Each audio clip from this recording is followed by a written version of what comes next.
अच्छा, कितने लोग ऐसे हैं जो जीवन में बहुत बड़ी सफलता चाहते हैं? सभी? बड़ी सफलता कैसे मिलेगी? बड़ी तैयारी से, और बड़ी सोच से, और बड़ी मेहनत से, और यूनिटी से, और प्लानिंग से, और पैशन से, और एक्शन, और प्यार, और डेडिकेशन, और एटीट्यूड, और एजुकेशन, और नॉलेज, और सेक्रीफाइस, और कमिटमेंट, और रिस्पॉन्सिबिलिटी, और चलें फिर घर। अब अपने आप को चेक कीजिए कि इनमें से क्या क्या काम आप कर रहे हैं और क्या क्या काम आप नहीं कर रहे हैं। बात समझ में आ रही है? ये सारी चीजें चाहिए, अब इसमें डिस्कस करूंगा। लेकिन इन सब चीजों के अलावा अगर एक चीज नहीं कर रहे हैं ना भाई साहब, सारी चीज बेकार है। ये एक्शन तो बोल दिया हमने। जानना चाहते हो क्या है? वो है उस परम पिता परमेश्वर का धन्यवाद जिसकी वजह से आपको ये बिजनेस मिला है।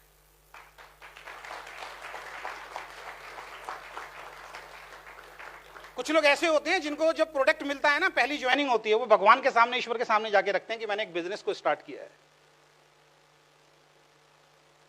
हमारे देश का कितना बड़ा दुर्भाग्य है, जहां कुछ नहीं लगाना, जहां से आपकी आने वाली कई पीढ़ियां सुरक्षित होती हैं, उसके लिए भगवान को ऊपर वाले को हाजिर नाजिर नहीं मानते हम लोग।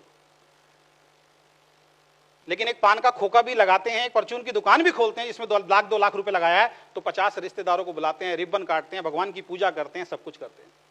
पता है क्यों? क्योंकि हमारे स्कूल में जो हमें एजुकेशन दी गई है ना, वो यही दी गई है कि एक्चुअल में बिजनेस वो है, ये बिजनेस।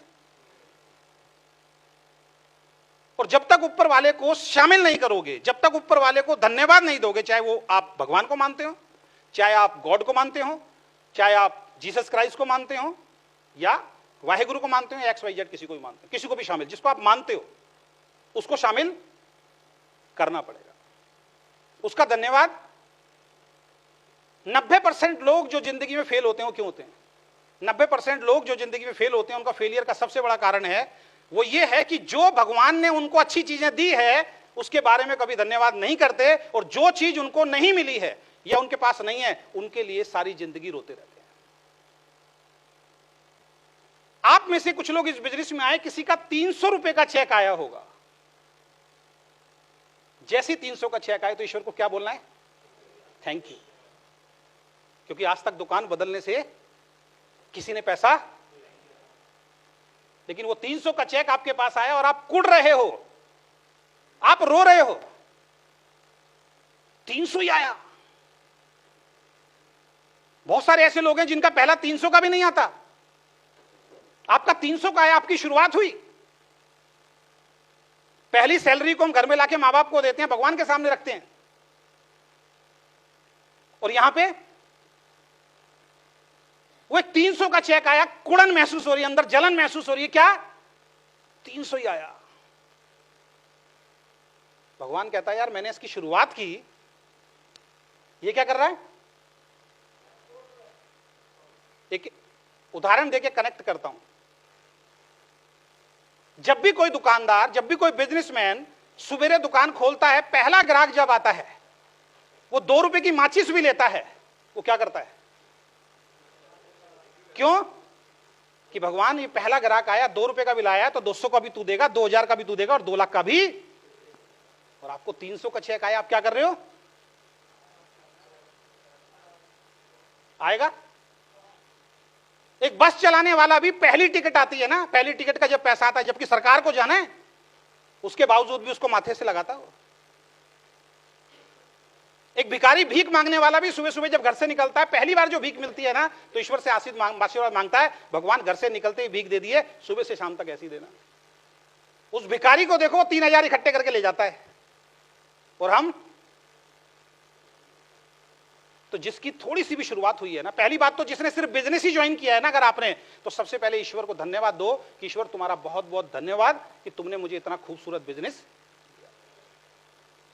अब बिजनेस ज्वाइन करते ही अगर आप कुड़ने लग गए तो 300 भी नहीं आएगा, क्योंकि वहां तो कृपा रुक गई, उसने स्टॉप कर दिया आपका। बात समझ में आ रही है? और जिनका पहला चेक आया खुश हो जाइए, ईश्वर को धन्यवाद दीजिए, दूसरा आएगा, तीसरा आएगा, उसके लिए प्रार्थना कीजिए। कोई 1000 पे पहुंचा, वो धन्यवाद नहीं दे रहा, किसी को 10,000 का आदमी बना दिया, वो धन्यवाद नहीं दे रहा, वो रो रहा है। जब शुरू में आया था 10,000 वाले की स्थिति बताऊं क्या थी? मैंने इस बिजनेस को किया नहीं है दोस्त, मैंने इस बिजनेस को जिया है। जब शुरुआत में बिजनेस में जब लोग जुड़ते हैं ना, तो शुरुआत में पता क्या बोलते हैं भगवान को? भगवान जुड़ तो गया हूं, बस कैसे भी 2 व्यक्ति मिल जाए ना मेरे को, बस कोई भी 2 मिल जाए, एक बार बस टीम शुरू हो जाए, उसके बाद तो मैं धमाल मचा दूंगा। भगवान कहता ले ले यार। 2-3 आदमी जुड़ जाते हैं, फिर कहता भगवान 2-3 तो जुड़ गए, बस इनके अब कोई इनके नीचे बड़ी आदमी आ जाए बस। उसका धन्यवाद नहीं दे रहा पीछे वाले का। और जिसका 500 का चेक आता है वो क्या कहता है? 1000 का कैसे आए? 1000 वाला कहता है 5000 का कैसे आए? वो 5000 करके वो 10,000 पे पहुंच जाता है। पहले दिन 10,000 की सोच नहीं होती है, और जिस दिन 10,000 का चेक आता है फिर रोना शुरू कर देता है। मैं तो बहुत मेहनत कर रहा हूं, मेरा तो 10,000 का ही आ रहा है। बात समझ में आ रही है सर? तो जिनको 5,000 का आ रहा है उसके लिए धन्यवाद दीजिए, जिनको 10,000 का आ रहा है उनके लिए उसको वो धन्यवाद दीजिए। जो 20,000 तक जैसे भी पहुंच गए भाई साहब धन्यवाद दीजिए। पहले दिन सोच नहीं थी आपकी 20,000 की। कोई 50,000 तक पहुंच गया, कैसे भी मिल रहा है, धन्यवाद दीजिए ईश्वर को। अगर आप 50,000 के आदमी नहीं है और 50,000 कहीं से मिल रहा है और उसके लिए फिर आप कूद रहे हैं, फिर आप नेगेटिव थॉट क्रिएट कर रहे हैं, वो 50,000 छीन लेगा भगवान आपसे। जिसको 1 लाख मिलना शुरू हो गया है उसको 1 लाख रुपए के लिए धन्यवाद देना चाहिए सर रोज। जिसको 2 लाख मिल रहा है 2 लाख, जिसको 3 लाख, 4 लाख, 5 लाख, 10 लाख, 20 लाख, जितना भी मिल रहा है धन्यवाद देना, तब होती है बरकत। करेंगे आज के बाद? करेंगे आज के बाद? चलो उस ईश्वर के लिए एक बार जोरदार ताली बजा दो।